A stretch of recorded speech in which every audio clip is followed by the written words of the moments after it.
আর সময় নষ্ট না করে ইশরাক হোসেনকে মেয়রের দায়িত্ব বুঝিয়ে দিতে অন্তর্বর্তীকালীন সরকারের প্রতি আহ্বান জানিয়েছেন বিএনপি নেতারা। তারা বলেন, আওয়ামী লীগের পতনের পর দেশে গণতন্ত্র প্রতিষ্ঠা হয়নি, তার বড় উদাহরণ সরকারের ভেতরেই আইন আদালত অমান্য করার প্রবণতা। রিপোর্ট করছেন মিরাজ হোসেন গাজী। শহীদ রাষ্ট্রপতি জিয়াউর রহমানের ৪৪তম শাহাদত বার্ষিকীতে রাজধানীর সূত্রাপুর থানার ৪২, ৪৩ ও ৪৪ নম্বর ওয়ার্ড বিএনপির এই দোয়া অনুষ্ঠান। এতে মহানগর বিএনপি নেতারা বলেন, অন্তর্বর্তীকালীন সরকারের কোনো কোনো উপদেষ্টা ব্যক্তি স্বার্থে ডক্টর মোহাম্মদ ইউনূসকে বিতর্কিত করছেন। বিএনপির কেন্দ্রীয় নেতারা বলেন, জিয়াউর রহমান এই দেশে বহুদলীয় গণতন্ত্র প্রতিষ্ঠা করেছিলেন। বলেন, বিএনপি জনগণকে সাথে নিয়েই সমাজের প্রতিটি স্তরে সেই গণতন্ত্র নিশ্চিত করবে।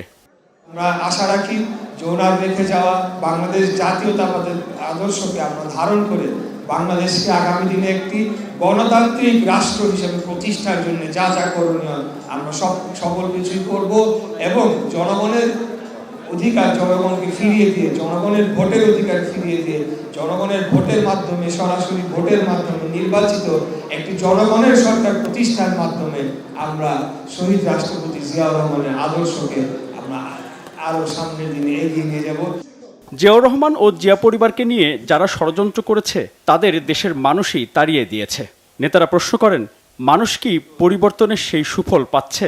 আমরাও এখন চিন্তিত, ইউনূস সাহেব আপনি আসলে কি চিন্তা করছেন? যদি দেশে গণতন্ত্র প্রতিষ্ঠার প্রতি আপনি আন্তরিক হন, আইনের শাসন প্রতিষ্ঠার প্রতি আপনি আন্তরিক হন, অনতিবিলম্বে ইশরাক হোসেনকে শপথ নেওয়ার ব্যবস্থা করুন এবং অনতিবিলম্বে নির্বাচন সংক্রান্ত সমস্ত সংস্কার সম্পন্ন করে দেশে একটি নির্বাচনের ব্যবস্থা করুন। একটা কথা মনে রাখবেন, বিএনপি কিন্তু নিজেকে ক্ষমতায় নিয়ে যাওয়ার জন্য নির্বাচন চায় না। অনুষ্ঠানে বিভিন্ন বয়সী নারী পুরুষকে পোশাক সহ খাদ্য সামগ্রী বিতরণ করা হয়। মিরাজ হোসেন গাজী, বাংলা ভিশন, ঢাকা।